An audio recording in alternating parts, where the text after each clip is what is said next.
It is 12 o'clock, and I will call this meeting to order of the Williamson County Emergency Service District number 3. You will please rise. Ask Henry to lead us in prayer. Heavenly Father, thank you for this day and all the many blessings that you've given us. Thank you for the opportunity to come together as we serve our community. Father, we lift up our firefighters, our personnel that put their lives on the line every day.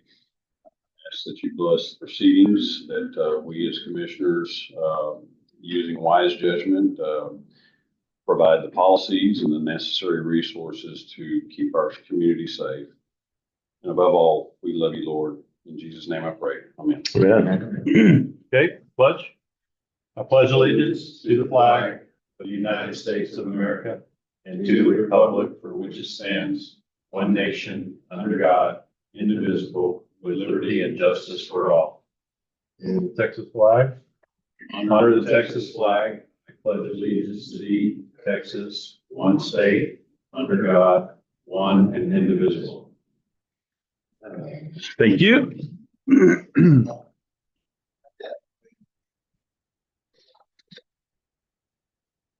All right. Chief, any public comment? Okay. Move straight into presentations and start with you. Just several, you've got a copy of my report on the FC. First of all, the work that our folks have done, 2025 that have been in the Williamson County area. And we have a TIFMAS crew, which if you remember is a state asset that are down in Kerrville right now.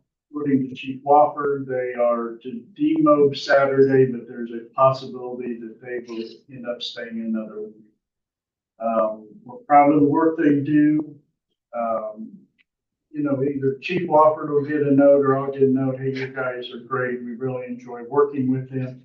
I got a note from a neighboring fire chief that said, I've never worked with your guys, but your guys are outstanding. That was the first time I worked with them. So that's great. They're representing the organization well, they're representing the community well, and themselves most of all in what they do. Are they still in a search efforts or? Yes, and they're still searching the riverbed, mainly cutting debris piles apart with chainsaws, trying to dig through. Okay. I'm not sure how much.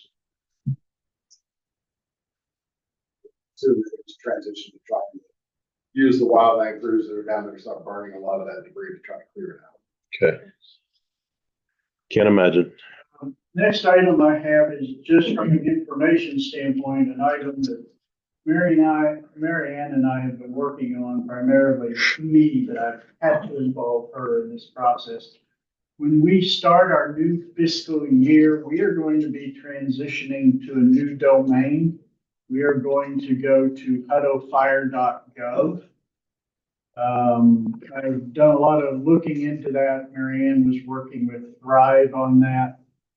We know that there'll be a little bit of time where we're going to have to run both, where it'll transition from hutofirerescue.org to hutofire.gov. We think that better explains the organization and that we are a political subdivision.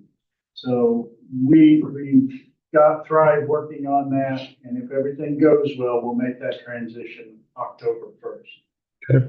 Last thing that I want to bring to your attention is an item that was brought to my attention through the grapevine, that apparently on August 7th at the Hutto City Council meeting, will be an agenda item to allow fireworks inside the city limits of Hutto. They will be putting it on there, and based on that, they can dispose of the second reading and go forward with it. Now, we were never contacted to discuss it all. I have our fire marshal doing research. Fire marshal and I are going to be at that meeting.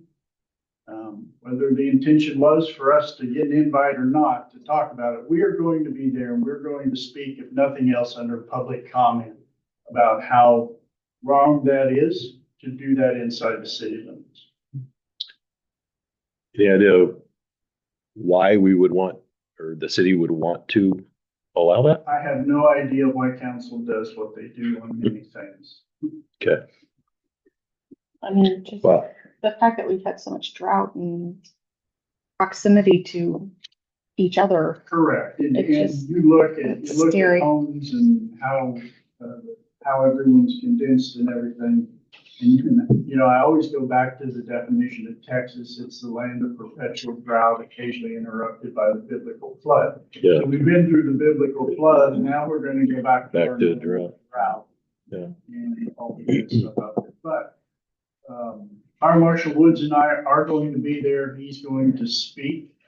And really kind of hoping that someone from council says, hey, just so you know, we have an agenda item. I'm not Okay. optimistic. yeah. Well, beyond just the safety aspect, the noise and disruption and everything else that could potentially cause. That's all I have on my report. If you have any questions. Any questions for Chief? Okay, thanks, Chief. Assistant Chief report, Rob. Usual in your packet, you'll see the monthly fund numbers for June. Don't be alarmed by the typo. It is a typo. The actual number under station breakdown should be 148. So, yeah, we were not that good in the station. 1,476. Well, But, other than that, we continue to control what we can, as far as reducing our times and, manage the rest of it. okay. Any questions? Were you gonna ask him something about? Yeah, it would be not just for this report, but all reports. I don't know if there'd be a way to maybe show last month or the previous 2 months, just to kind of see. A lot of times I'll take it home and just review it later, but to kind of give us an idea of where the numbers are going, right? Would you like, previous month and current, or so, for example, this would be, showing June. And so you're looking at May and June. Correct. Like the previous 2 Right, months? right. Maybe even year over year, what was last year compared to this year. That might be good and too. The previous month. I guess maybe we could talk about it. I mean, I just want to be able to see the numbers because like I said, I'll take it home usually and just look at it. And that way, if we have any questions, whether or not, why did this go up a little bit more than normal, that kind of stuff. Right, so we're specifically talking about the number of calls per station, right? Correct. That group. Correct. Another thing that I'm going to change, hopefully next month, is the average travel time. That's something that we really can't control. I mean, it is what it is. Mhm. Driving within the speed limit and, you know, traffic and all of those elements. I'm going to remove that and start putting some other information in there, particularly centered around 90th percentile, how we are doing based on standards. And how we're responding. Chief and I still need to talk about what specifically we're going to report. 90th percentile, it might be just turnout time, because that's really the only thing that we can control specifically, how quickly our staff is getting, when they hear the bell, to the truck and out. So start looking at new information next month. And if I have some questions, I'll reach out to you. And That's good. Okay. Thank you, Rob. Any questions for Rob? I have a quick question. Yep. How are y'all, and this is just me being silly, but, is it like, do you log in on the truck and that's what stops your time, or how does that start and stop thing? Is that So it all starts when the call comes in okay, through the 911 system. Okay. So the time starts at the beginning of call taking. So the clock starts. And then once the call taker pushes it out to us, meaning the agency, and the bell goes off, then another timer starts, and that's where we start getting our turnout time. Okay, so it comes from dispatch when they log stuff and when we announce it on the radio. You know, if our engine one's responding, that is, hey, we're responding to the incident. So everything's tracked through that timeline from the call coming in from the 911 system to, hey, we're clear and we've closed this out. So that's the time frame which happens through dispatch. okay. Your question. All right, thanks, Rob. Financial report? So, Andreas is over at the tax office right now. We have received from the appraisal district what our certified value is, but if you will remember last year, we ended up with a third version of the certified. So we're still waiting to hear from the tax office if they accepted it. But he's over there working with the folks that calculate our effective tax rates, or truth in taxation rates. So he has had it on his schedule to meet with them, but he was the only time they could meet. So, you're gonna be seeing a lot of him next month.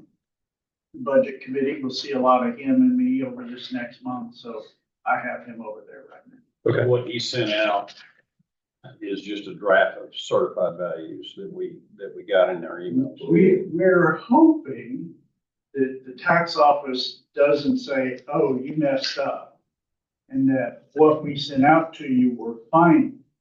But after what we went through last year, because we had went off of the certified, we were moving forward on our budget, county came back and said, oh, wait a minute, that's wrong.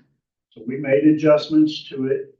We moved forward, they go, wait a minute, it's still wrong. We went through that 3 times. Okay. Thank you. Fire marshal report, Eric? Good afternoon. Our monthly prevention numbers are in in your packet there. We're staying fairly consistent. We have over 200 current projects on the books right now. We close a few out, open a few new ones every month, but we're fairly consistent with that. If you guys have any questions, I'll be happy to. What's the one fire investigation? That was, we had an arson fire, subdivision over there, kind of behind Tex-Mex over there. The guy decided to splash some gasoline in his house and started on fire and blew himself out the front door. Interesting. They actually, we had 2 calls for that. We were investigating the fire.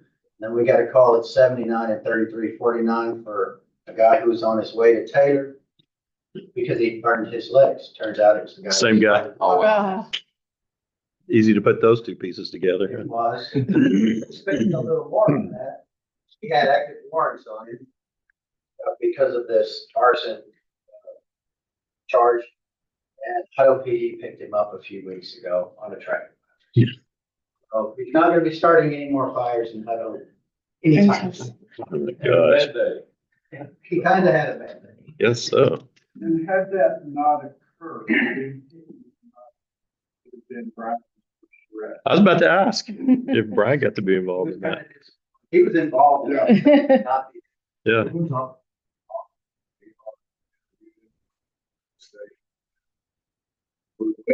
was waiting for the county fire marshal's office to, they got the warrant from the county attorney, and we were waiting to serve it.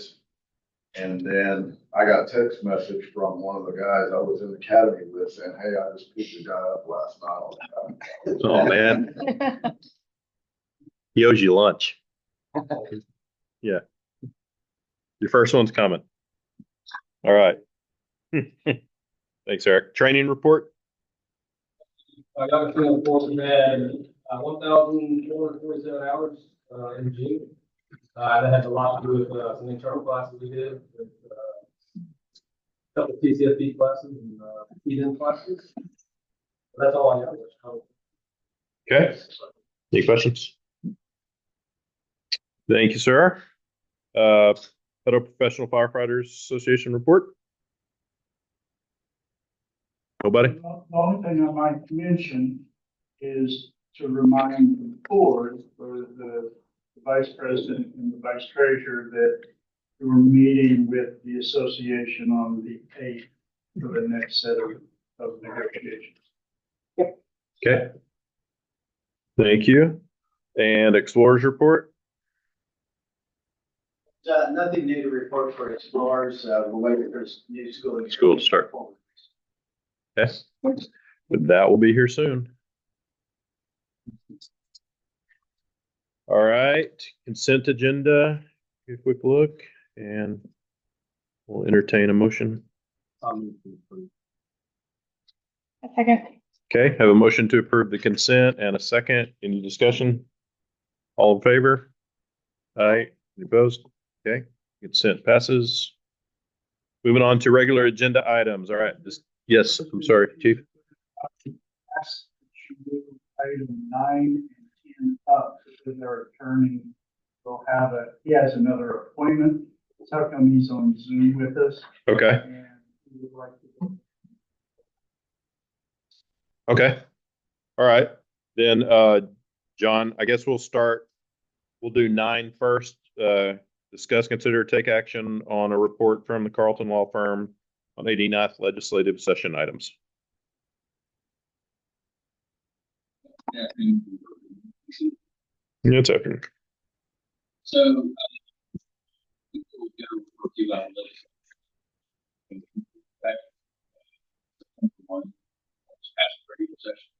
Special session is going on right now. It is, they are diligently working on a couple things. One, the Senate very rapidly conducted a hearing. I believe it was Tuesday, on the prohibition against taxpayer-funded lobbying. Didn't provide much notice. We kind of monitored that hearing. There was some, I think, useful testimony from some Republican local government officials and former officials. But I expect the Senate's going to move their version of the bill just like they did during regular session. We will be back where we were in the House, which is the House has a different thought on how this all should work. And the two bodies do not agree on that. So that's one major thing. And then we're just kind of monitoring where we're at with the floods and all of the efforts that the legislature is making to fund kind of flood response systems and, alarms and that kind of stuff. But watching that, I sent Chief a report. I know you have in your packet, I believe, Fire Chiefs Association report of all bills. I sent a report to him, and I don't know if we provided to you or not, that just has the bills that I'm kind of tracking to keep up with it. Larry Gonzalez has been down at Capitol working that as well, so we are monitoring all these things. That first special session ends 30 days from the date it started, so it likely will be over by the time you next. That is all really on the legislative front. Grab a package here. Counselor, can I ask a quick question? Yeah. On your HB 41, Toth's bill that I guess is the continuation of the conversation to get rid of M&O ad valorem taxes and replacing it with VAT. Does that have any chance of survival at this point? I really don't think that either Toth or the other member that files the eliminate property tax bills, I don't think those are legitimate conversations. I think they're filing them. Neither of those bills got a hearing during regular session. I wouldn't expect that to occur this time. The only comment I would make, Chief and I were talking about it earlier, that his estimate is that if ad valorem goes away, that's 49% of our budget. Yeah. And how do we make that up with VAT? John, I have a question on those that you sent out as to what you're monitoring. Were all of those within the purview of what the special session was to look at, or did they try to sneak some others in? Loosely. The special session talks about property tax relief, and so they're kind of loosely within that. But the issue is that a lot of those bills get filed during special session, just like they do during regular session, but they're never going to get a hearing or movement. There's a more focused effort during special session. So we're monitoring them, but I don't expect them. Which is why Chief had asked me if we need to do anything right now. And I'm like, no, we need to sit tight. We don't need to reach out to do anything at this moment. But we'll certainly reach out when we need. Okay. Any questions for John on that? Thank you. All right. Item 10, discuss, consider, take appropriate action on the sales tax sharing agreements with the city of Hutto. And I think we need to go into closed session to talk about this. So, Okay. All right. At At 12:20, we will move into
All right, it's 12:39. We're returning from executive session.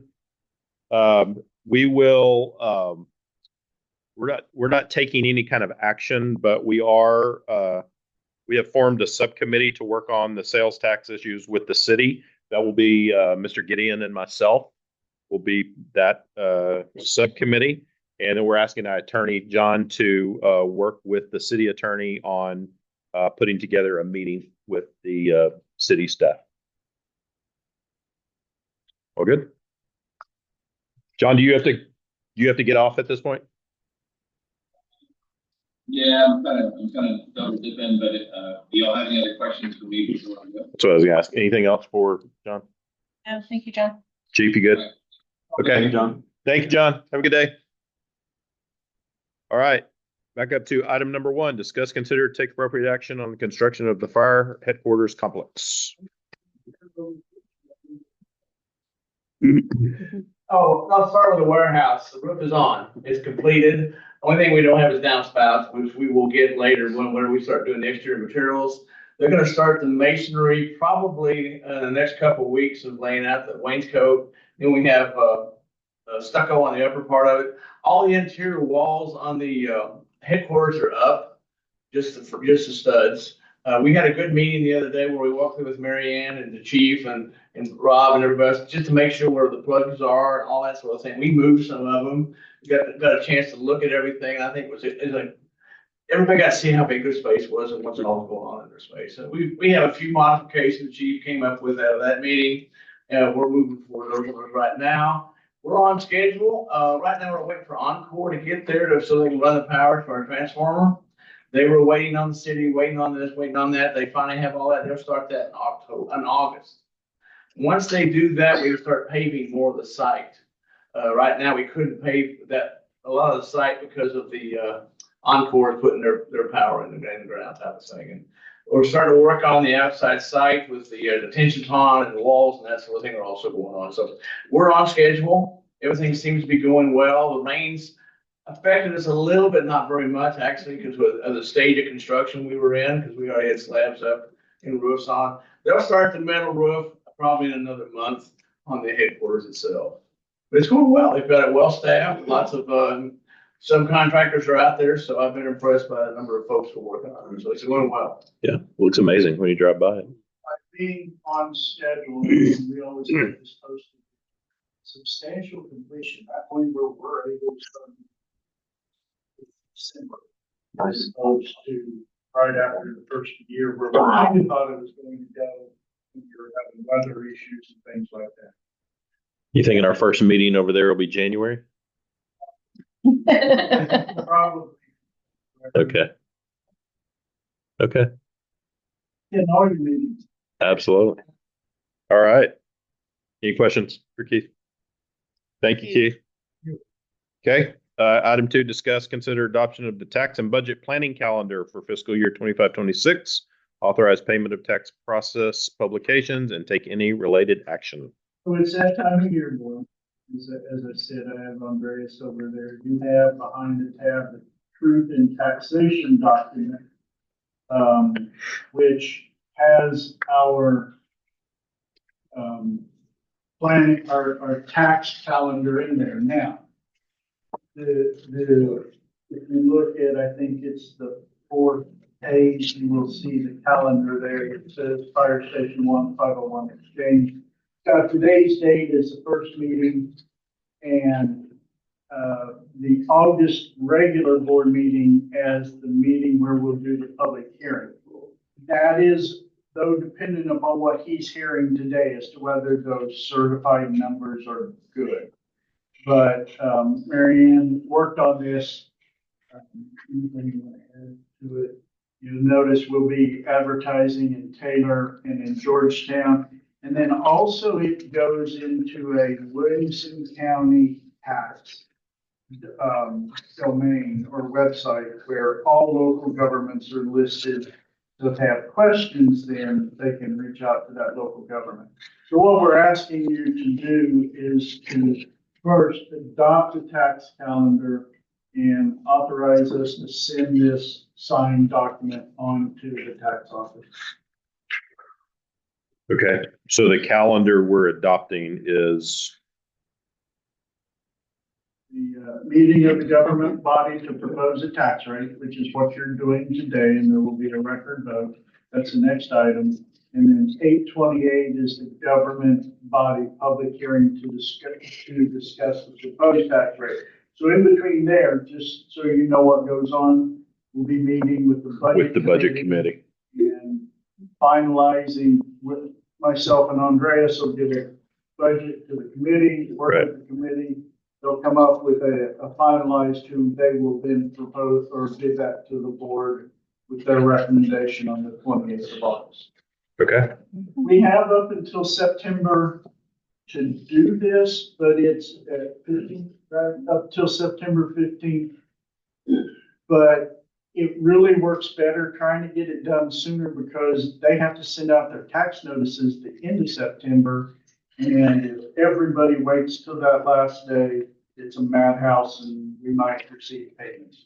But isn't the public hearing set in the statute? That has to happen before September 15th. Yeah, Okay. yeah. that's the 828 date. September 15th is when they want the adopted one. I mean, technically, we have until the end of September. But they've always tried to get it in by the 15th in that area there. And we're always much farther ahead in the process. I think last year I met with the treasurer and the vice president. We met first week, second week of August. We'll have that information available. So we have 828 as the date for the public hearing, but there's not a date to adopt. Same date. Okay. 828. Okay. We have a motion for adopting this calendar. Motion to adopt the calendar. Have a motion and a second. Any further discussion? All in favor? Aye. Okay. Calendar is adopted. We need the second motion to establish the 28th as the adoption of the tax rate. I don't think so because that's part of this calendar, right? It's on the calendar. Yeah. So I think we're good there. Okay, item 3, discuss, consider, take appropriate action regarding 25-26 tax rate, including establishing proposed tax rate and taking a record vote, authorizing publication of notice of meeting on tax rate in local newspaper, acknowledging and approving posting of tax rate notice and notice of meeting on tax rate to homepage of the district's website. So Second. That's the second. Yeah, so this board, you can do all in one thing. I'm going to recommend to the board based upon how Andreas and I are putting the budget together, the 10 cents that we've done. Remember that if you go below 10 cents and ever go back, there has to be a Right. reduction. That was the change made with Senate Bill 2 several years ago. So my recommendation to the board, just from a staff standpoint, is the 10 cents. Okay. Which I will, for people in the audience to know, that's the maximum tax rate that we can do. Right. Everything, M&O, INS, all have to fall under that, unlike a school district, unlike a city, unlike the county. That's the maximum, and it's spelled out in the state constitution. Okay. So do we need multiple motions within this? What I would recommend, I'm sorry to interrupt, what I'd You're fine. recommend is you do A, and someone propose it, and then you need to take a record vote. Mary Ann will write that down. We're gonna have to send that to them after the meeting today. Okay. Then you authorize us to get it posted in the newspaper, and it's actually the tax office will do that for us. But then, item C, putting it on the website, that will take care of that. Okay. But All right. we do each of them separately. Okay. So Chair, I'll make a motion on A, that we establish the proposed tax rate at 10 cents. Okay. Have a motion and a second. All right. And then do we have to do a roll call vote on that one? Yes. Okay. So we have a motion and a second, set the tax rate at 10 cents. Commissioner Gideon, aye. Commissioner Balderas. Aye. Commissioner Gatesick. Aye. And Commissioner Robinson also yes. So that is 4-0 vote for 10 cents. And then a motion for B. I'll subsequently then make a motion that we direct the notice of meeting on the tax rate in the local newspaper.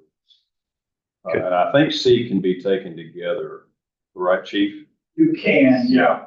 And approving of the posting of the tax rate notice and notice of the meeting on the tax rate on the homepage of the district's website. And I will remind the board, I said earlier, the newspapers don't do it in Taylor and They Georgetown. do it in Georgetown. Okay. Because Taylor is just a weekly, we run into problems, so that's why we have to go to both of them. I second that motion. Okay. Have a motion and a second. Any further discussion? All in favor? Aye. Okay. Then a roll call also. I don't think that one's not a roll call, is it? No. Okay. All right. Thank you. Moving on to number 4, discuss, consider, take appropriate action on board president's appointment of budget committee. I believe our budget committee last year were the two of you, correct? And I would like to appoint the two of you again, if you are willing. Just noting that the next few weeks are kind of a Sure. lot, Yeah. so. Do we have a Oh. date for that budget? No, Yeah. Okay. we will get with you and let you. Figure it out. It can be driven by the two of you, Okay, because we're flexible, because it's myself and Andreas okay, and Chief Okenecker, so we're very flexible. Okay. thank He you. doesn't know it. Appreciate it. Do we vote? Do we need to vote on that? Okay. All right, make a motion. All right. What's that? Mary Ann says no, because you can just appoint. That's what I thought. Okay, Okay. So our budget committee will be Commissioners Gatesick and Balderas. All right. Number 5, discuss, consider, take appropriate action on briefing statement number 25.04 FLSE/PIO position.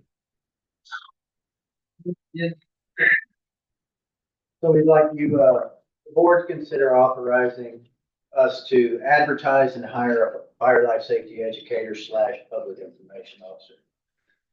This position wasn't budgeted in this current fiscal year's budget. However, the funding for the last 68 days can be allocated from the brain's not working.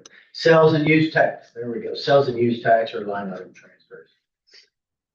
Basically, last year or over the past year, we were approached by the board that we need this position. We all know we need this position. Someone to help out public information officer and things like that. Right now in the prevention division, we currently have 4 folks. It's myself and 3 others. And me and my team have been able to accomplish the task and meet the demands for this position. As you know, HUD's growing like crazy, and so all the regular duties just require more and more time. We just don't have the time to give this position the attention that it needs.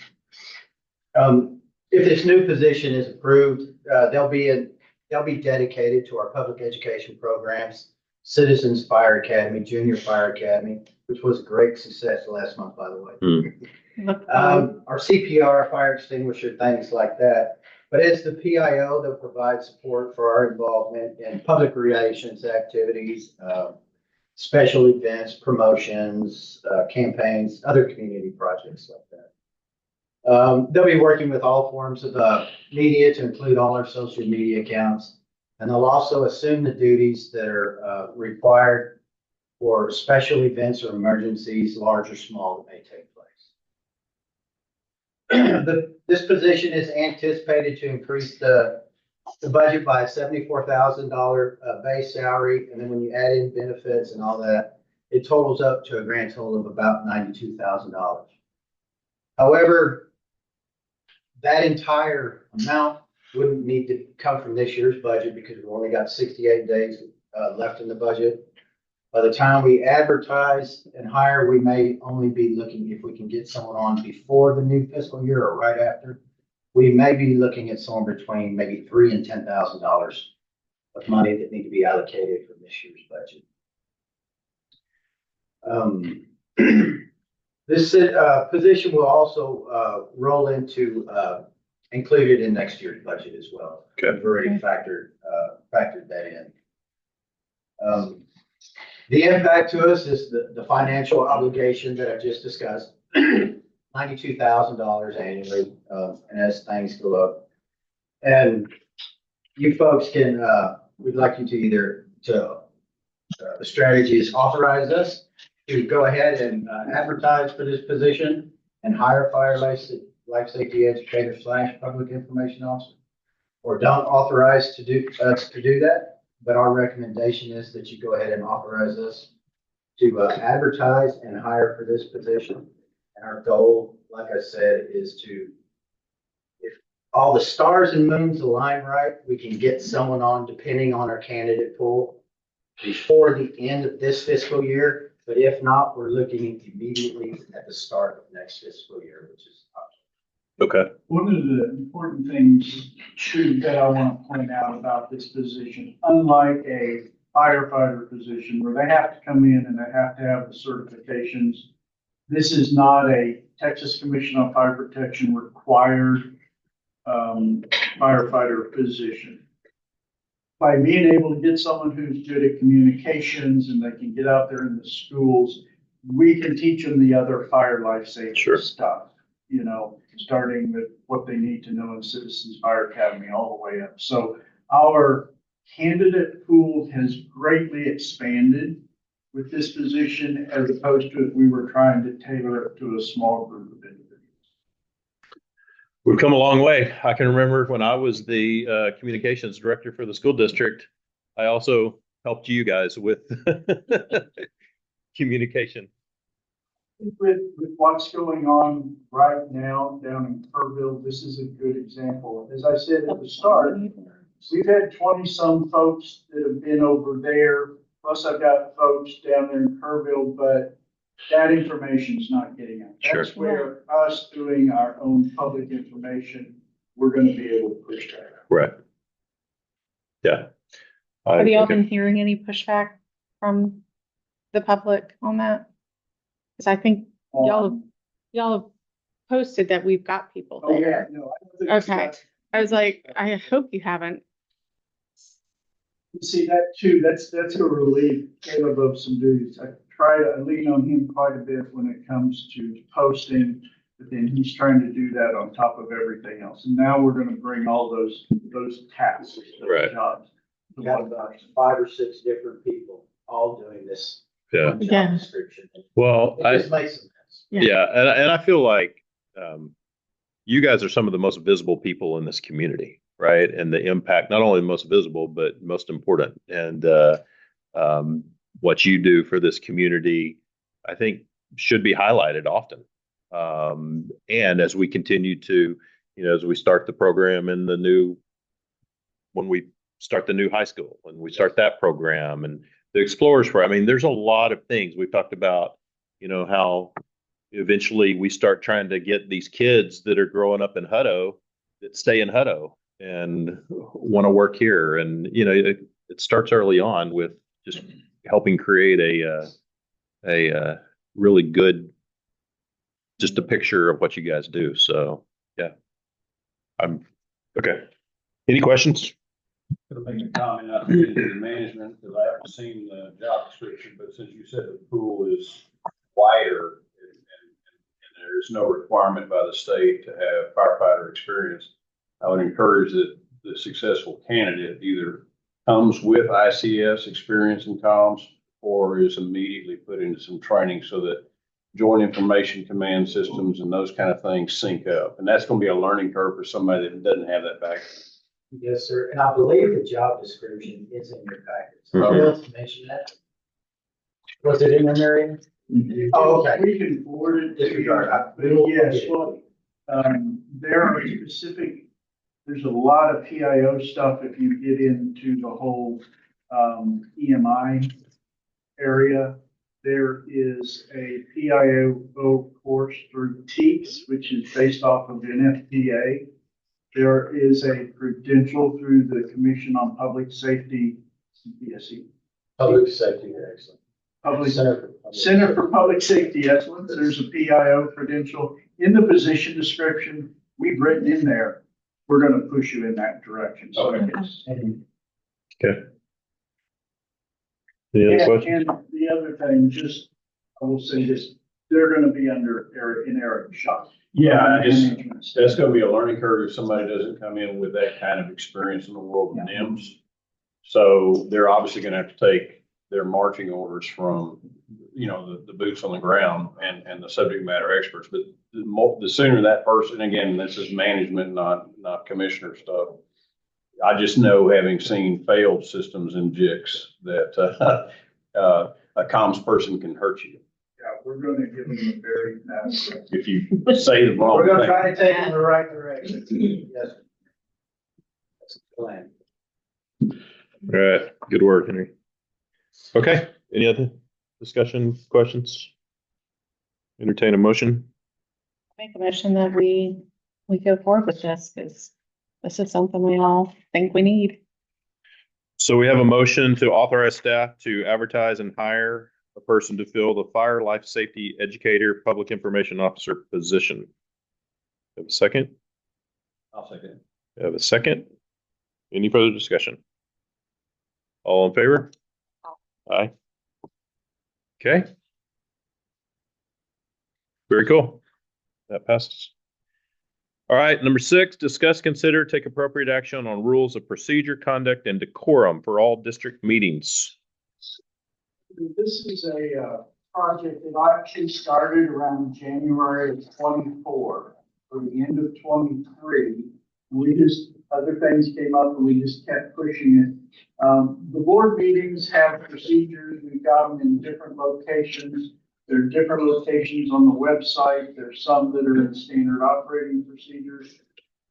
And in talking with the attorney, his thought is it's best we get them all put together as one document. It addresses people coming into the meeting, what the quorum is in the meeting. And many years ago, we had InfoWars show up at our board meeting, and it was quite interesting when we had InfoWars here. That was because we were revising the fire code. There was a lot of misinformation out there, and so I remember them sticking microphones in front of every commissioner on that. So just trying to have the decorum and things in place that the meetings are run professionally. It's just culminating everything. Okay. All right. I have a motion for that. I'll make a motion. Have a motion to discuss, consider, take appropriate action on the rules of procedure, conduct, and decorum for all district meetings. Have a second? And a second. Any further discussion? All in favor? Aye.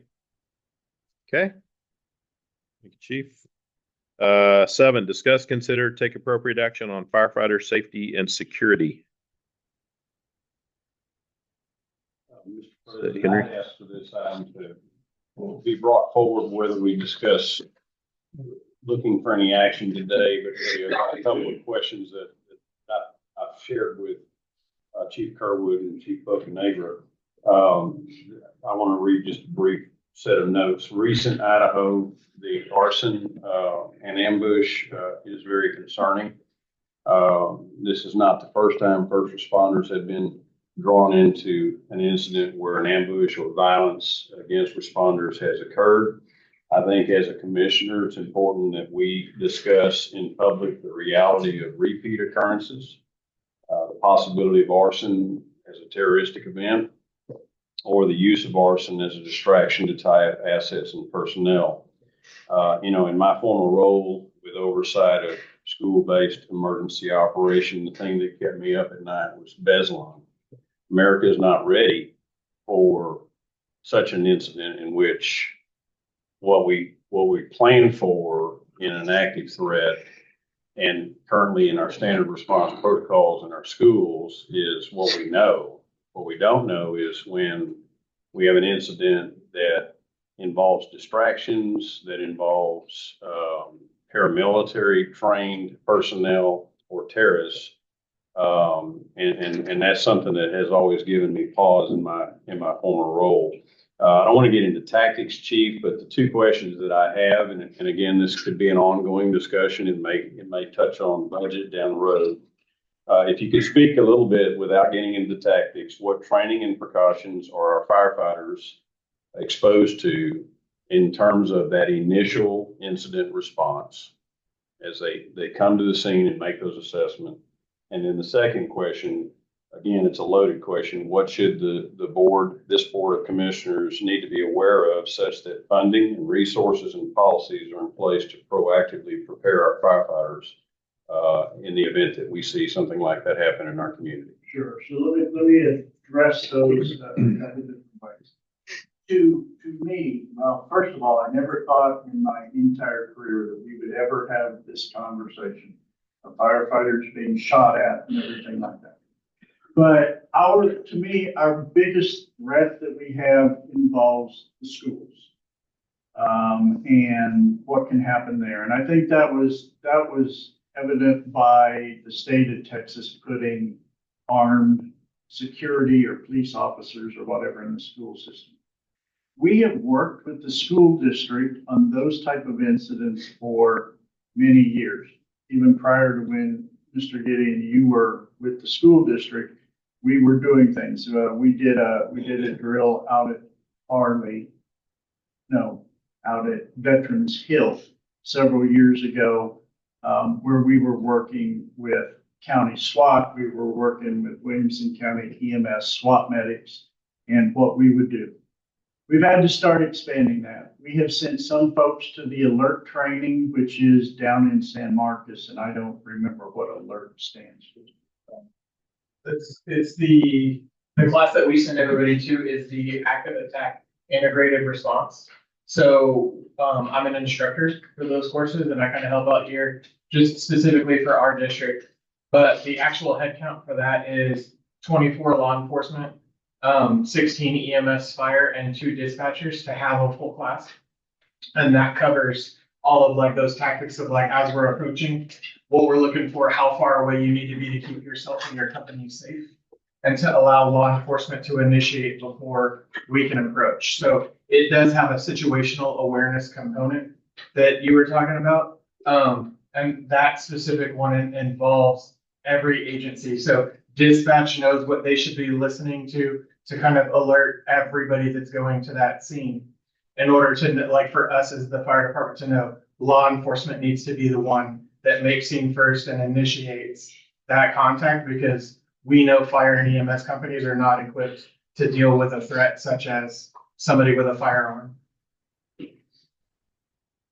And we have, in this next year's budget, we are budgeting for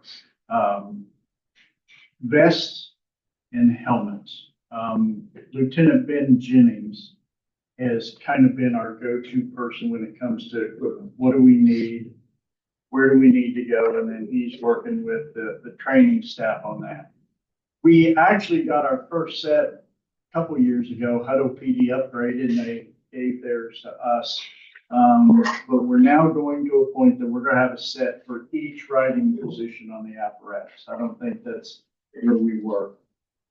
So we are taking those extra steps. Now that's those big type incidents. But one of the things that everyone is trained on is when you show up and you do your size up on any scene is making sure the scene is secure.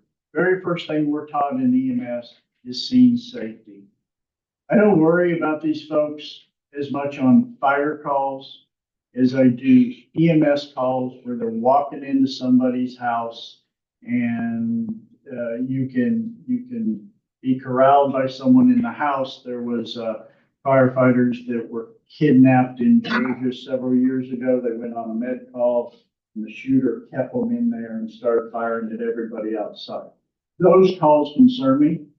We do work with Hutto PD and talking with Chief Yarborough, he knows my concern when it comes to those med calls. So we should in the city be seeing that. Now, in the county, because they're spread so thin, we don't necessarily, to my knowledge, get a med unit or a sheriff's unit every time, do we?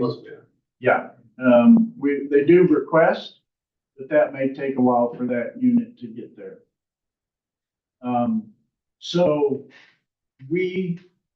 those things are instilled in us from the very beginning, but with the direction that the world's going right now, we're having to be a little more vigilant than what we do.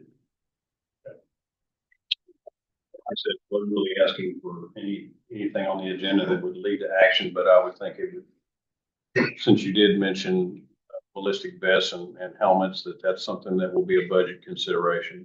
It is, it will be it's considered under the protective clothing line items, since that's. So I'm sorry, go ahead. can I just ask clarification? Yes, ma'am. So in addition to your fire apparatus, now you're adding a ballistic vest to that On on the driver. on all the firefighters. Okay, on everyone on that. So that's one more thing that y'all have to, No, they won't carry. Those No, will that'd be be- assigned to the vehicle. okay, To the riding seat. okay. And are they just level one vests? Are they level, I mean, do we have ceramic plates or are we just going with the level one? Jennings is looking to, we would ask on that, and so since we will be talking about this in the budget meeting, we can answer your Perfect. question there. I'll ask it. Fill that out. It's my 8th grade science fair project, just saying. That's fine. One of my favorites. Chief, do you guys ever do any trainings with the PD for situations like this? Yeah, we do with Hutto ISD PD. Hutto PD, we've tried and they're kind of difficult to get out there and do training with, but I know that through the training office and along with Lieutenant Jennings, we get out there and we do the practice in the schools. Again, to me, I think the schools are our most readily available threat anywhere in the community. Did I speak out of turn, Donald? No, it's accurate. The gap from us to ISDPD has been bridged. I mean, we have a great working relationship with ISD, the ISD police department, all the way to a point of prior to the May 30th drill that I know you're all aware of. We did that full scale drill that involved everybody that we possibly could. Training Sergeant Robert Gavin reached out to us, and I know a lot of us were involved in actually teaching a forcible entry class for ISDPD. We invited Wilco Sheriff and City of Hutto to also join in, and got very minimal response, but we're still trying. We're not giving up. I mean, I understand people try to approach certain things with caution. Like, we all kind of have to know our lane as responders. Right. But we're trying to do everything we can, just because we don't want the worst possible imaginable situation to be the first time that we look these people in the face. We want to show up and know the names of the person to our right and left, to know that we've trained together and that we can handle the situation to move forward. Another component that Chief hasn't mentioned yet, I know Williamson County has tactical paramedics, and they kind of go through, it's for EMS. There is a fire component that goes as well, but they actually go through a SWAT school. So they understand the entire magnitude of what like a SWAT team can be joined in. And as long as there's joint training that happens, those medics can actually like enter a scene with a SWAT team, so that they have paramedics with them should anything happen to the officers, or should they get to victims that need immediate medical care. And up until a few years ago, those medics were stationed here, and there was always a lot of kitchen table talk. EMS reorganized, and I think they're over in Round Rock now. One of the newest assets that we have when it comes to the whole LE picture and all that is, of course, Brian, with him being a police officer as well. And I've shared the story with a couple folks that if you remember, we had the murder-suicide that occurred on the north end out there. And it was interesting sitting back watching. You had LE over here, you had fire here. And it's kind of like there was this invisible wall. Ryan walked up and I said, hey, do you have your top stuff in your car? And he goes, yeah. I said, go put it on. So the minute he put it on and he walked up, that line went away. And Brian was talking both sides of the fence at that point in time. So that is another advantage we have with him also. Thank you. I will say, putting my ISD hat on and to what you said, I think the ISD Hutto Fire Rescue partnership is fantastic, right? And should be a model for all partnerships in this community. So. Me and Robert Gavin went through the same color package training class together. So when you get to make friends with students, like it's kind of easy to be friends with professionals. That's great. All right. Thank you all. All right. Final thing, number 8, discuss, consider, take appropriate action on fire apparatus rental.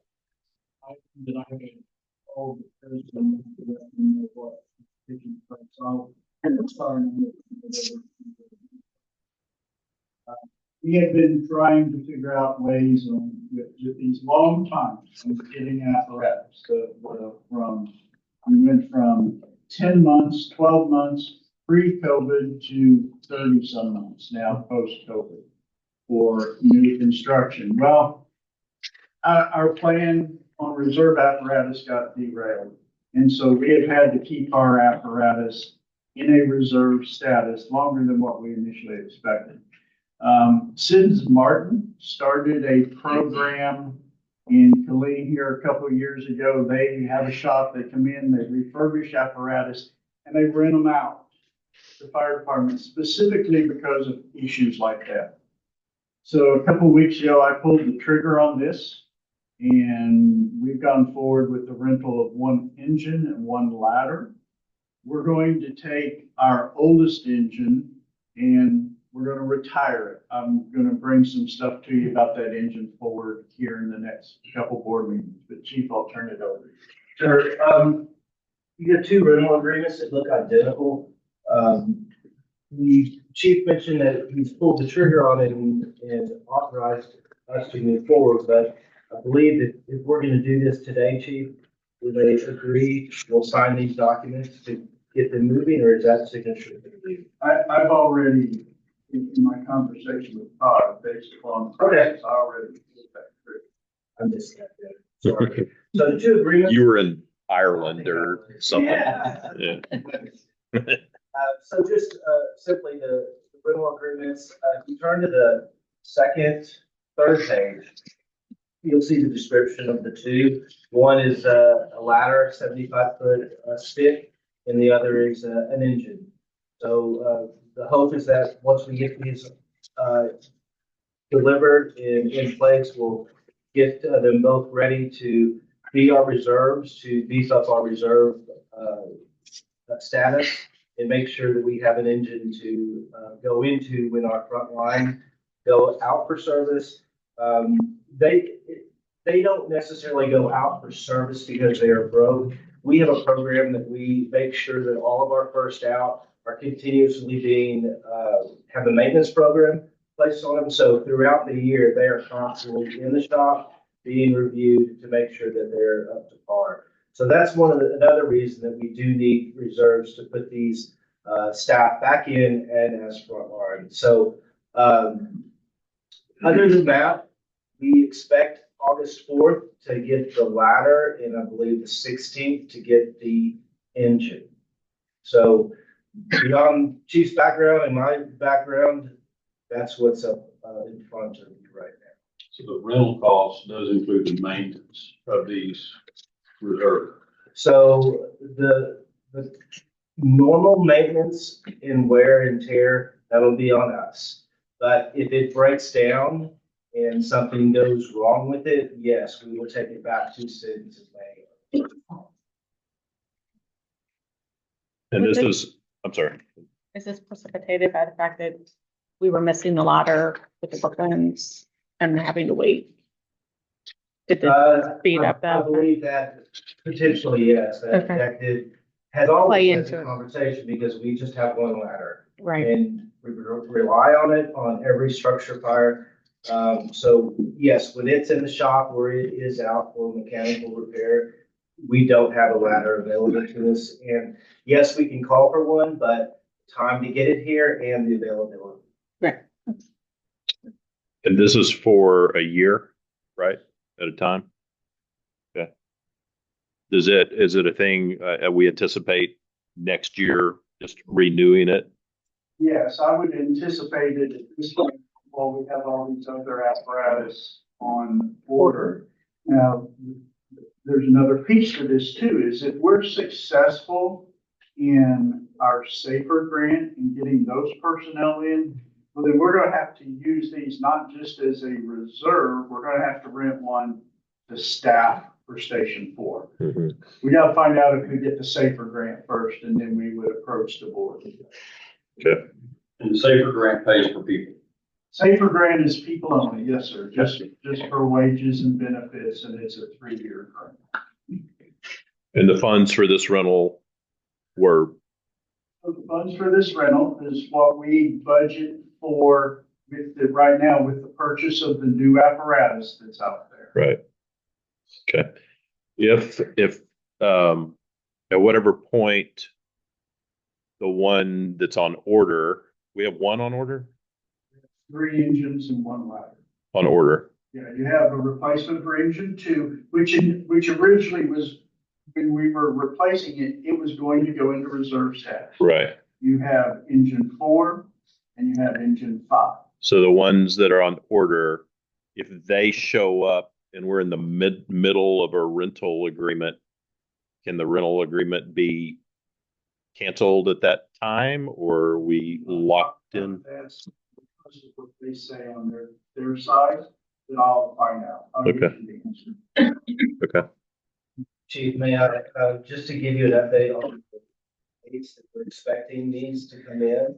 We're still looking at August of 27 for engine 4, October of 29 for the other 2 engines, and then April of 29 for the ladder. Gosh. So So we're far. still a ways out. And that's an actual Insane. problem. Right. Right. Oh, yeah. Every time we go to a fire chief's meeting or a fire service meeting or to safety, that's always the conversation as to how long this time will take. Good for these rental companies. Well, to my knowledge, this is the first one. That's Is that right? good business model. Yeah. Yeah, it might not be the last. Curious question. So it's $350 a day, $127,000 a year. Yes, sir. Or the rented vehicle value, which we have to cover, is $250,000. Why don't we just buy the damn things?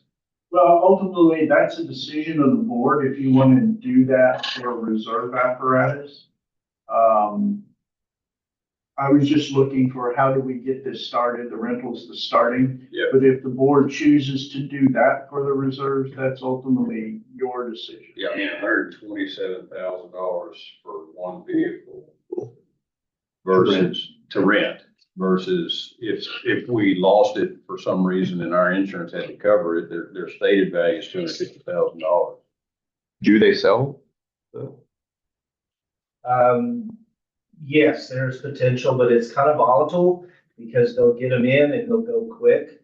So, we need to kind of have our eyes out for it and be ready to pull the trigger if something, and there are websites throughout the country that have apparatus that are for sale that we could, tap into to look for reserve trucks. That's the direction. Do you know if we rent this for a year and we start nearing the end of that year and then we consider what Henry just said, is it still $250,000 or does what we've paid in rental potentially decrease that value a little bit?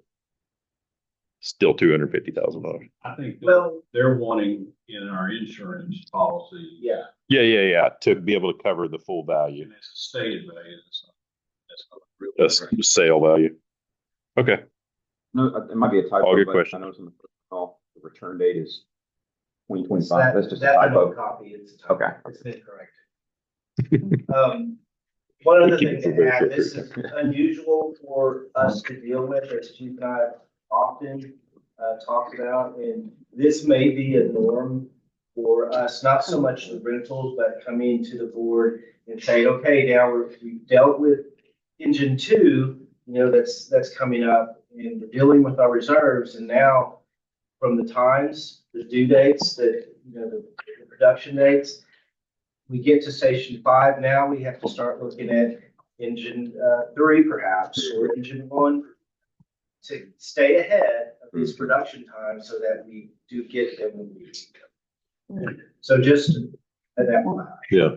I do think though, it merits a strategic discussion about whether we want to get into the business of purchasing for reserves. Right.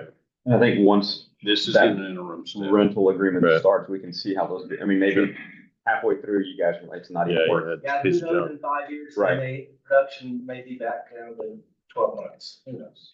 Yeah. And this rental, it does include decaling, I mean, They are going to decal it.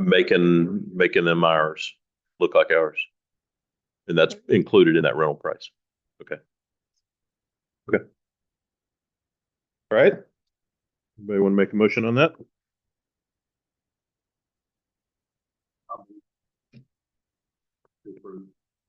Okay, we have a motion to approve the rental of 2 apparatus. And a second, further discussion. All in favor? All right, okay. All right. Anything else from anyone? It is 1:25 and we will adjourn. Thank you, guys.